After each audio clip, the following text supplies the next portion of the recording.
네, 오늘은 디모데후서 2장 1절에서 2절여에 있는 말씀을 통하여 충성된 사람들에게 부탁하라 라고 하는 주제를 가지고 은혜를 나눠보고자 합니다. 우리가 어떤 일들을 이루어가고 또 그 일들을 누군가에게 뭔가를 맡긴다면 우리가 또 어떤 분야의 전문가가 된다고 한다면 설렁설렁해서는 결단코 전문가가 될 수 없을 것입니다. 누군가보다는 조금 더 열정을 불태워야 할 것이고 일반적으로 보는 시각을 넘어선 그 시각을 가질 때 우리는 그들을 전문가라고 부릅니다. 완벽하기보다는 어찌 보면 누군가보다 좀 더 탁월한 그 분야의 해박한 지식을 앓고 있는 사람들이죠. 그건 개인의 영역이고요. 또 누군가에게 그것을 계승해야 한다라고 한다면 여러분 누군가에게 그것을 맡기겠습니까?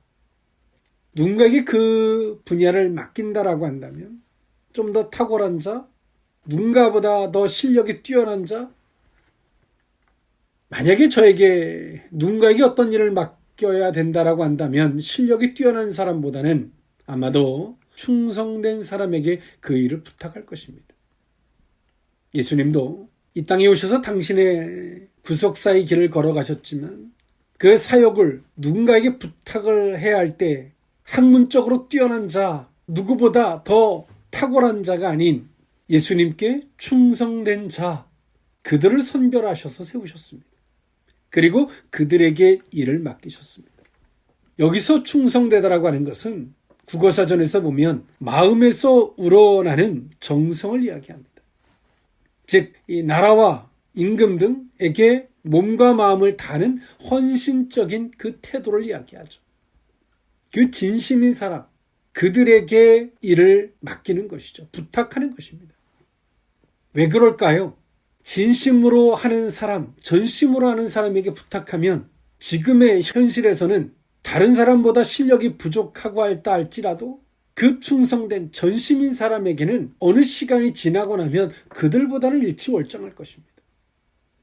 오늘 이 본서 또한도 사도 바울이 로마의 감옥에 2차 투옥되었을 때 감옥에서 쓴 서신서입니다. 사도 바울의 마지막 서신서이기도 하죠. 이제 순교를 앞두고 자신의 생명이 다하는 부분을 느끼고 알고 있었던 사도 바울은 조용히 그 영적인 후계자, 영적인 아들이었던 디모데에게 편지를 씁니다. 그리고 소심했던 이 디모데에게 강하고 담대할 것을 권면하면서 사도 바울은 그렇게 말합니다. 복음 사역자로서 어떠한 자세를 가져야 하는지, 그리고 그런 자세를 가지고 산 사람들에게 하나님께서는 어떠한 상급과 그 결과물이 주어지는지를 영적인 자식 또 후계자였던 디모데에게 이야기합니다. 그러면서 오늘 디모데에게 사도 바울은 영적 싸움을 싸울 것을 또한 한편에서 권면하고 있습니다. 사도 바울은 오늘 디모데에게 끝까지 그 복음 사역을 감당할 수 있게 하기 위해서 실체적 교훈이 되는 부분을 본문에서 기록해주고 있습니다. 먼저 이 전반부에서는 이 전도자의 참된 자세가 어떠한 것이 되어야 하는지를 군사, 운동선수, 농부의 예를 들어서 교훈하고 있고요. 그리고 후반부에는 전도자가 훗날 받게 될 상급이 어떠한 것인지를 밝혀주고 있습니다. 오늘 이 본문은 사도 바울은 말합니다. 이 결국 피와 땀 흘림이 없고서는 하나님의 나라의 확장을 이룬다는 것은 불가능하다라고 하는 것을 사도 바울은 우회적으로 말해주고 있습니다. 복음 전파를 위해서는 이 고난과 핍박을 받아야 한다라고 하는 것과 또 그런 자들에게 하나님의 상급이 있음을 사도 바울은 이야기해주고 있습니다.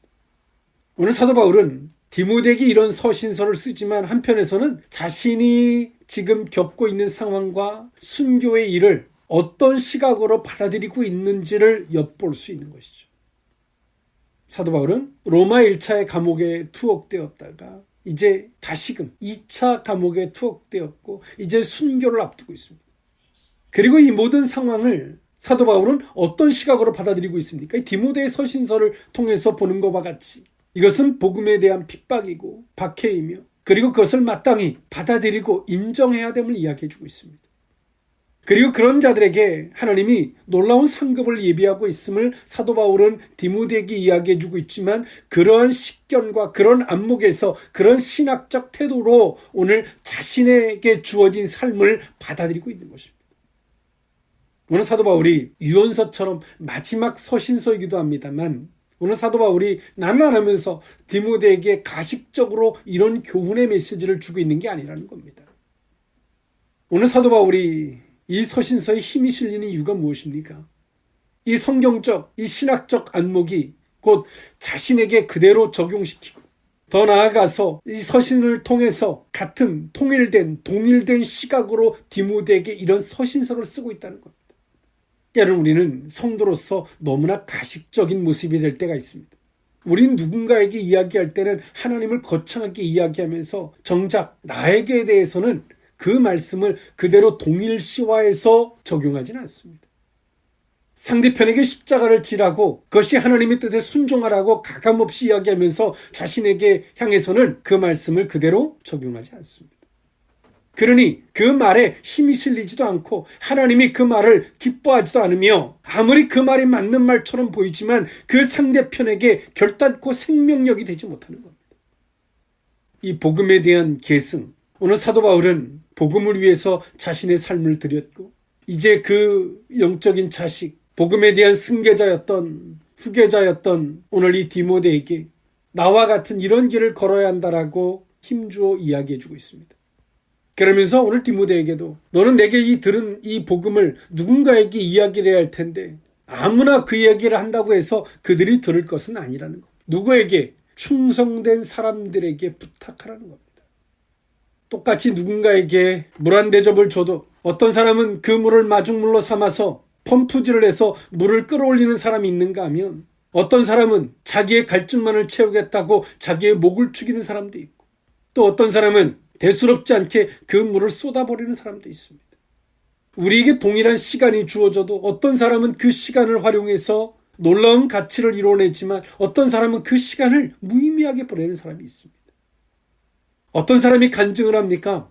하나님께서 동일하게 누군가에게 하나님이 말씀하시고 감동을 주시고 그 말씀을 온전히 순종한 사람들이 그 결과 앞에서, 하나님 앞에서, 많은 사람들 앞에서 간증을 하죠. 역사가 된 것입니다. 근데 어떤 사람들에게 동일한 감동과 말씀을 줘도 어떤 사람들은 그 말을 부정하고 개선하고 나 몰라라 내팽개치고, 그 사람에게는 간증이 아니라 그 사람에게는 후회가 남는 겁니다. 부끄러움이 남는 겁니다. 그것은 누군가의 문제가 아니라 우리의 의식, 우리의 자세의 문제라고 하는 사실을 기억할 수 있기를 원합니다. 오늘 사도 바울은 그가 많은 사람들에게 복음을 전했고 그 사역에 대한 부분들을 이야기했지만, 오늘 사도 바울이 자기의 삶을 회고해 봤을 때 그 말을 받은 사람들은 충성된 사람들이라는 것입니다. 충성된 사람들만이 그 말을 받지, 그렇지 않은 사람들은 그 말을 받지 않더라는 것입니다. 우린 누군가에게 이해와 동의를 얻기 위해서 이야기하는 것이 아닙니다. 같이 함께하기 위해서 이야기하는 겁니다. 오늘 사도 바울의 유언서와 같은 오늘 이 디모데후서, 그리고 오늘 디모데에게 충성된 사람들에게 부탁하라, 그 의미를 세 가지로 나누어 살펴보자 합니다. 첫 번째로는 생활에 얽매이지 않게 하심입니다. 디모데후서 2장 3절에서 4절에 있는 말씀인데요. 너는 그리스도 예수의 좋은 병사로 나와 함께 고난을 받으라. 병사로 복무하는 자는 자기 생활에 얽매이는 자가 하나도 없나니 이는 병사로 모집한 자를 기쁘게 하려 함이라. 아멘. 오늘 사도 바울은 우리를 병사로 부르신 이가 주님이신 것을 언급해주고 있습니다. 그리고 그 주님을 기쁘게 하는 것은 그리스도의 군사로서 온전한 것을 이야기합니다. 다른 것들에 얽매이지 않은 것을 이야기합니다. 이 땅에서 성도들은 구원받은 하나님의 백성으로서 하나님의 축복을 누릴 뿐만이 아니라 하나님의 군사로서 사단 및 그의 악한 영들과 영적 싸움을 하며 천국을 향해 가는 자들입니다. 오늘 그런 자들이 어떠한 자세를 가져야 하는지 성경은 우리에게 이야기해 주고 있습니다. 고린도후서 10장에서는 혈과 육으로 싸우지 않아야 될 것을 이야기해 주고 있고요. 에베소서 6장에서는 영적으로 무장한 삶을 살아야 한다라고 이야기해주고 있으며 디모데후서 2장에는 자기 생활에 얽매이지 않는 것, 오늘 이 본문에 있는 말씀이죠. 또 주를 기쁘게 해야 한다라고 하는 것과 고난을 감수해야 한다라고 하는 것과 사도행전 20장에요. 그리고 우리의 임의적인 승리가 아니라 오직 주 안에서 승리해야 한다라고 고린도후서 2장에, 또 믿음으로 싸워야 한다라고 베드로전서 5장에서, 또한 말씀으로 싸워야 한다라고 디모데전서 1장에서 우리는 승리의 면류관을 사모하고 바라야 한다라고 디모데후서 4장에서 이야기해주고 있습니다. 우리는 그리스도의 군사입니다. 오늘 사도 바울은 디모데에게 이 목회자란, 우리가 복음에 대한 전파에 대한 이 사명을 받은 자가 어떤 의식, 어떤 자세를 가져야 하는지를 이야기해 주는데, 우리는 그리스도의 군사라는 거죠. 그러면서 사도 바울은 말합니다. 예수의 좋은 병사로 나와 같이 고난을 받자. 복음의 전파는 하나님의 뜻대로 하려고 한다면 고난이 뒤따를 수밖에 없는 이 필연적 관계를 사도 바울은 언급해주고 있는 겁니다. 그럼 사도 바울은 말합니다. 병사로 복무하는 자는 자기 생활에 얽매이는 자가 하나도 없다라고 말합니다. 병사로 모집한 자를 기쁘게 하는 것이다라고 이야기하죠. 군대 간 사람이 바깥에 있는 사생활을 염려할 틈이 없죠. 군사에 소속된 사람이기 때문에 그렇습니다. 또한 하나님께서는 우리가 그리스도의 군사의 그런 삶을 살고자 하면 일반적 생활에 얽매이지 않도록 우리들에게 하나님이 자유를 주십니다. 막아주시는 거죠. 이런 것 저런 것, 때론 자식이든 환경이든 물질이든 어떤 것에 얽매이지 않도록 그리스도의 군사로서의 온전한 그 길을 걸어갈 수 있도록 하나님이 인도해 가시는 겁니다. 그러기 위해서 오늘 우리 속에 과연 그리스도의 좋은 군사로서의 군사적인 의식을 가져야 한다라고 사도 바울은 디모데에게 이야기해주고 있는 겁니다. 우리는 이 시대를 살아가는 성도들이 그리스도의 군사의 삶인데, 우리가 구원받고 난 이후에는 그리스도의 군사로서의 삶이 되는 것이죠. 그런데 우리는 이 세상에 너무나 잡다한 것들에 얽매여져 있습니다. 그리스도의 군사로서 부르신 일을 기쁘시게 하는 일이 아니죠. 그분을 화나게 하는 일입니다. 그분을 노엽게 하는 일입니다. 우리가 그리스도의 군사로서의 의식을 갖고 그 삶을 살고자 하면 하나님께서는 그 어떤 것에 매이지 않도록 풀어주십니다. 근데 우리는 너무나 많은 것들에 매여져 있어요. 그 말을 다른 말로 이야기하면 그리스도의 군사적인 의식, 그 자세를, 그 본분을 냅다 버린 것입니다. 우리는 그리스도 예수 안에서 내가 누구인지, 처음에는 구원의 은혜를 받죠. 그리고 나서 구원의 은혜를 받고 끝이 아니라 구원의 은혜를 받았으면 그 다음에는 제자적인 삶, 그리스도의 군사적인 삶이 우리의 삶입니다. 성도들의 삶, 구원받은 자들의 삶인 것입니다. 그리스도의 군사의 삶으로서 살지 못하게 이렇게 저렇게 우리가 얽매여 있다면 둘 중에 하나입니다. 우리가 가지고 있는 복음이 잘못된 복음적 의식을 갖고 있기에 그것을 전하지 못하게 하려고 묶어놓은 것이 하나가 있고요. 또 하나는 우리가 그리스도의 군사적인 의식을, 본분을 버린 것입니다. 내 본분, 내 의식이 무엇인지, 나는 어떤 존재인지를 잃어버렸기 때문에, 즉 다시 말해서 군사가 탈영한 겁니다. 그렇기 때문에 세상에 얽매여 있는 겁니다. 세상에 얽매여 생각하죠. 항상 생각만 합니다. 그렇게 행동을 하지 못하고 항상 생각만 하죠. 나는 그리스도의 군사고 주님의 제자이고 내 본분은 이건데 이렇게 가야 되는데 생각만 하고 있는 거예요. 못 가요. 왜 못 가요? 거기에 매여 있기 때문에. 왜 매여 있습니까? 그리스도의 군사라고 하는 그 본분된 자세를 버렸기 때문에 그렇습니다. 오늘 사도 바울은 디모데에게 그리스도의 좋은 군사로서 때론 복음을 전파함에 있어서 고난이 따르고 그것을 능히 감당하는 그런 의식과 그 길을 걷고자 하면 그를 군사로서 부른 주님은 그들에게 생활에 얽매이지 않도록 은혜를 베풀어 주신다라고 사도 바울은 디모데에게 이야기해 주고 있는 겁니다. 그리스도의 군사는 하나님께서 그리스도의 좋은 군사로서 고난이든 역경이든 그 모든 십자가를 지고자 하는 자들에게는 하나님께서 얽매이지 않게 하시는 이 은혜를 주신다는 사실을 기억할 수 있기를 원합니다. 충성된 사람들에게 부탁하라. 두 번째 의미는 법대로 경기입니다. 디모데후서 2장 5절에 있는 말씀인데요. 경기하는 자가 법대로 경기하지 아니하면 승리자의 관을 얻지 못할 것이며. 아멘. 오늘 사도 바울은 두 번째 비유로서 경기하는 운동선수를 이야기합니다. 우리는 경주하는 것과 같이 경기를 하는 사람들인데 그리스도의 군사 또 주의 복음의 그 길을 걷고자 하는 사람들은 우리는 경기하는 사람들입니다. 경주하는 사람들이에요. 그런데 오늘 사도 바울은 이야기합니다. 경기하는 자가 법대로 경기하지 아니하면, 하나님의 뜻대로 경기하지 않으면 승리자의 관을 얻지 못한다라고 합니다. 주의 길은 수단과 방법이 아닙니다. 주의 길은 오직 주의 뜻대로 갈 때에 주님 안에서 승리의 면류관을 얻게 되는 줄 믿습니다.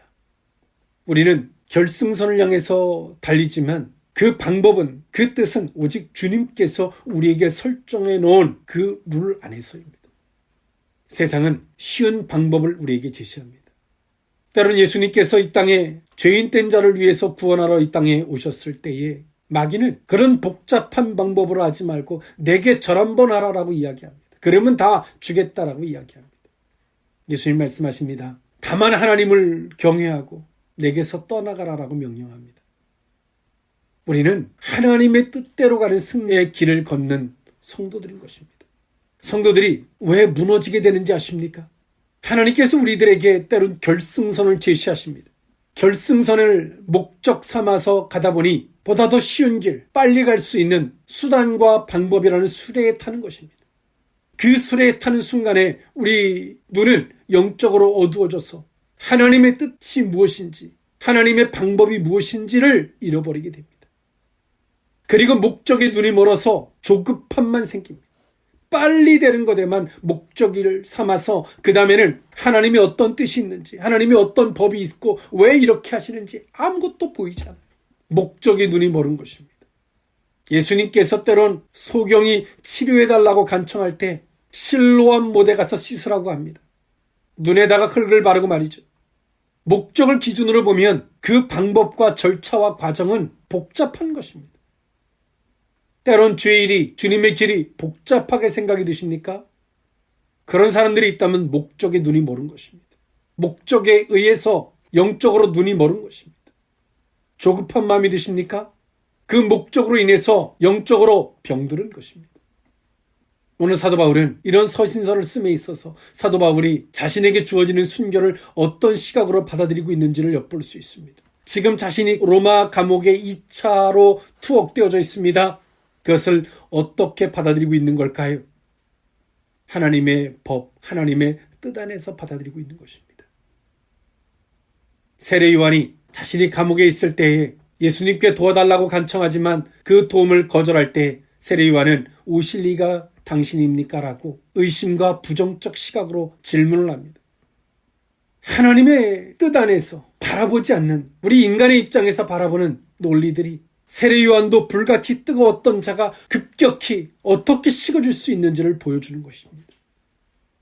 오늘 사도 바울은 그가 감옥에 투옥되어 있는 것을 어떤 시각으로 받아들이고 있는지, 그가 자신에게 다가오는 죽음, 순교를 어떤 시각으로 받아들이고 있는지, 그 법대로 경기하는 하나님의 뜻대로 그 모든 것들을 받아들이고 있는 바울이 가지고 있는 겸손의 시각, 하나님의 주권적 시각을 갖고 있었던 사도 바울을 엿볼 수 있다라고 하는 것입니다. 사랑하는 성도 여러분, 저는 두 가지를 묻고 싶습니다. 하나님께서 우리들에게 제시하신 목표 다 있죠? 혹시나 그 목표에 조급함이 생기지 않습니까? 그 목표를 목적 삼아 수단과 방법을 가리지 않는 길을 살고 있지 않습니까? 그 과정 안에서 하나님의 법이, 하나님의 뜻이 무엇인지, 때는 우리가 복잡하다고 생각이 들 만한 하나님의 그 절차와 과정이 어떤 뜻이 있는지 한 번쯤 생각해 보셨습니까? 하나님의 법대로 하는, 경기하는 자가 그 법대로 하는 그런 자들에게 상급이 있는데, 관을 얻게 되는데, 영광을 얻게 되는데, 때로는 어리숙하고 좀 바보 같을지라도 그 하나님의 선한 뜻과 방법대로 가려고 하는, 그 뜻대로 법대로 가려고 하는 그 자리에 서 계십니까? 우리는 한 번쯤 돌아봄이 마땅한 줄 믿습니다. 하나님의 뜻대로 가릴 때에 하나님의 영광이 드러나고 하나님의 절차와 법대로 갈 때 거기에 하나님의 손길과 하나님께서 이래서 이루시는구나, 그 뜻을 깨닫게 되고 이 복된 은혜가 저와 여러분들이 걸어가는 이 길의 노정에서 함께 할 수 있기를 원합니다. 충성된 사람들에게 부탁하라. 마지막 세 번째 의미는 곡식을 먼저 받게 하심입니다. 디모데후서 2장 6절에서 7절에 있는 말씀인데요. 수고하는 농부가 곡식을 먼저 받는 것이 마땅하니라. 내가 말하는 것을 생각해보라. 주께서 범사에 내게 총명을 주시리라. 아멘. 사도 바울은 마지막 세 번째 비유로서 농부의 비유를 들었습니다. 농부가 곡식을 먼저 받는 것이 마땅하다라고 이야기합니다. 왜? 일을 해야 되니까요. 또 그 곡식을 먼저 받는 이유는 가장 좋은 것을 먼저 선별해서 심어야 되기 때문에 먼저 받게 하는 겁니다. 우리는 뭔가 하나님의 뜻을 위하여 나아가겠다라고 하는데 하나님이 주질 않아요. 그 이유가 뭘까요? 농부된 자세가 없는 겁니다. 정말 나는 농부로서 내가 하나님이 가장 먼저 주시면 농부는 수확을 하면 내 먹을 것부터 챙기지 않아요. 내가 다음에 심을 것부터 가장 최상의 것을 선별해 놓습니다. 그리고 나서 내가 먹는 거예요. 이 농부된 의식, 그 농부는 먼저 받는 것이 당연히 마땅하다라고 사도 바울은 말합니다. 내가 뭔가를 하고자 하는데 하나님 먼저 주지 않습니까? 가르쳐 드릴게요. 농부가 아니기 때문에 그렇습니다. 주의 일을 먼저 생각하는 사람이 아니기 때문에 그렇습니다. 그 마음이 가짜이기 때문에 그렇습니다. 그러면서 사도 바울은 군사, 운동하는 선수, 농부 이 비유를 들으면서 사도 바울은 말합니다. 내가 말하는 것을 정말 생각해 보라는 거예요. 잘 곰곰이 좀 생각해 봐라. 이해하라. 숙고하라. 검토해 봐라. 내가 왜 이렇게 말하는지를 무조건 받아들이는 게 아니라 너 한번 잘 생각해 봐. 잘 검토해 봐. 그리고 이걸 잘 이해해 봐. 라고 사도 바울은 디모데에게 이야기해 주고 있어요. 우격다짐으로 쑤셔넣는 게 아니라 디모데에게 이해하라. 숙고하라. 검토하라고 이야기합니다. 이렇게 네가 생각하면 하나님께서 내게 총명을 주실 것을 이야기합니다. 여기서의 총명은 하나님의 진리를 올바로 이해하고 깨닫는 능력을 이야기합니다. 올바로 깨달을 수 있게 해주는 거예요. 오늘 사도 바울은 오늘 이 디모데에게 우격다짐으로 쑤셔놓고 내가 명령하니까 들어가 아니라 생각해봐라. 너 이해하고 숙고하고 그리고 검토해봐. 잘 내가 하는 말을 이걸 진짜 잘 검토해봐. 사도 바울이 어디서 들은 말을 순간 깨달아진 말을 하는 게 아니라 사도 바울이 하나님께서 사도 바울에게 깨닫게 하시고 알게 하시고 그리고 사도 바울이 자기의 평생의 삶을 들어서 이런 길을 걸어서 확실하게 검증하고 규명되어진 원리를 이야기해 주고 있는 거예요. 주께서 범사에 내게 총명을 주시리라. 밝히 깨달아서 알게 하는 올바르게 알게 되는 이런 은혜를 주실 것이다. 우리가 뭘 들어도 잘 깨닫지를 못해요.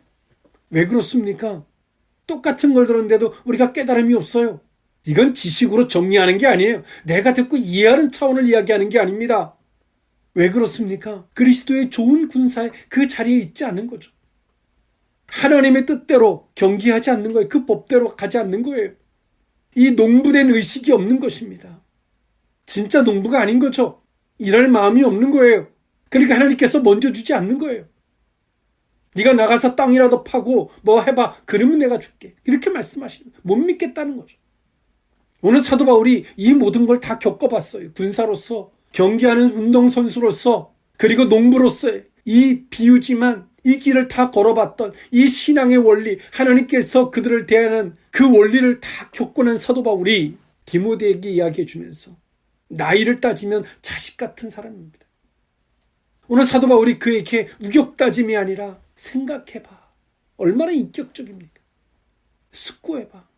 정말 이것이 진리야. 정말 이것이 길이야. 이것이 옳은 거야. 이렇게 하면 돼. 이 말을 정말 내 끓는 마음으로 죽음을 앞두니까 디모데에게 말하고 있는 겁니다. 생각해봐. 정말 생각해봐. 내가 이 하는 말을 정말 생각해봐. 잘 검토해봐. 사랑하는 성도 여러분, 정말 좀 검토해 보십시오. 제발 검토해 보세요. 이러한 의식을 가지면 하나님께서 그들에게 총명을 주신다라고 말씀하세요. 총명. 하나님의 진리가 하나님의 뜻이 어떤 것인지 정말 올바르게 깨닫고 올바르게 분별할 수 있는 은혜를 주신다라고 말씀하세요. 똑같은 이야기를 들어도 엉뚱한 이야기를 하고 있고, 하나님의 뜻을 올바르게 분별할 만한 이 총명이 없는 거예요. 자, 일반적인 맨날 그냥 녹음기 틀어놓는 이야기를 하는 거예요. 아이고, 내가 뭐 이래서요 저래서요, 그냥 맨날 녹음기. 깨달음이 없는 거예요. 나이를 먹어서 학식이 부족해서가 아니라 군사적인 의식이나 하나님의 뜻대로 하려고 하는, 그 하나님의 법대로 하고 하는 이런 운동선수의 이런 의식이나 농부적인 이런 자세가 없기 때문에, 그리고 또 누군가가 이런 권면을 하고 이런 말씀을 할 때에 그 말을 정말 깊이 있게 숙고하고 겸손하게 받지 않는 거예요. 심사숙고하지 않는 거예요. 그럴 깨달음이 없죠. 아유, 난 모르겠어요. 다 귀찮고요. 빨리 어떻게 됐으면 좋게요. 목적에 취해 있는 사람들. 술에 취하든 목적에 취해서 하나님의 뜻도 아무것도 관심이 없어요. 사도 바울은 그렇게 전도하고 애를 쓰지만, 사도 바울은 그가 순교를 앞두고 그의 모든 사명에 대해서 그 모든 결과 또한도 하나님께 있음을 받아들이고 있는 사도 바울의 모습을 엿볼 수 있습니다. 사도 바울이 그 자체가 목적이었다면 어땠을까요? 전전긍긍했겠죠. 그러나 사도 바울은 그렇지 않았습니다. 누가 충성된 사람입니까? 사도 바울은 말합니다. 그리스도의 좋은 군사로서 생활에 얽매이지 않은 자. 내가 얽매이지 않고 싶어서 얽매이지 않는 것이 아니라 하나님이 좋은 군사로서 그 자리에 설 때 얽매이지 않게 해주시는 은혜가 있는 자를 말씀하시는 겁니다. 목적에 취해 있는 것이 아니라 하나님의 뜻대로 법대로 하려고 하는, 우리는 비록 이해가지 않는다 할지라도 하나님의 뜻대로 가는 거죠. 하나님께서 그냥 여리고성 무너뜨리면 될 텐데, 하나님이 약속하셨는데 그냥 무너뜨리면 될 텐데 하루에 한 바퀴씩 돌게 하십니다. 마지막 날 7바퀴를 돌게 하십니다. 그 절차를 내가 이해하지 못한다 할지라도 그 법을 존중하고 순종하고 가는 거예요. 이 겸손, 이 순전한 태도, 이런 자들에게 부탁하라는 겁니다. 무엇을 줘도 농부로서 그 일에 충성된 자, 그런 자들에게 부탁하라는 겁니다. 오늘 사도 바울은 말해요. 그 농부가 곡식을 먼저 받는 것이 마땅하다고. 하나님 먼저 주시는 거예요. 왜? 주면은 그 사람은 농부로서 나가서 일을 할 사람이니까. 뭘 주면 하나님께 하겠다고요? 하나님이 거짓말장이든 우리가 거짓말장이든 둘 중에 하나입니다. 기도는 많이 하고 거창하게 한다고 해서 기도가 아닙니다. 진심으로 하는 겁니다. 하나님께서 그 기도를 받으시는 겁니다. 인정해 주는 것이 기도입니다. 사랑하는 성도 여러분, 어느 자리에 서 계십니까? 어느 자리에 서기를 원하십니까? 오늘 이 말씀이 저와 여러분들에게 그리스도의 좋은 군사로서, 하나님의 법대로 하는 운동선수로서, 농부로서 하나님께서 먼저 주시는 이 복된 은혜의 자리에 설 수 있기를 원합니다. 기도하겠습니다. 사랑의 하나님, 내게 들은 바를 충성된 사람들에게 부탁하라 말했던 사도 바울의 음성을 듣습니다. 주여, 우리가 충성된 자로서 주의 복음을, 주의 음성을, 주께서 우리에게 주시는 그 감동을, 그 말씀을, 그 깨달음을 듣기를 원합니다. 충성된 자리에서 듣게 하시고, 후 충성된 사람들에게 부탁할 수 있는 자리에 서게 하여 주옵소서. 축복하옵고 예수님의 이름으로 기도합나이다. 아멘.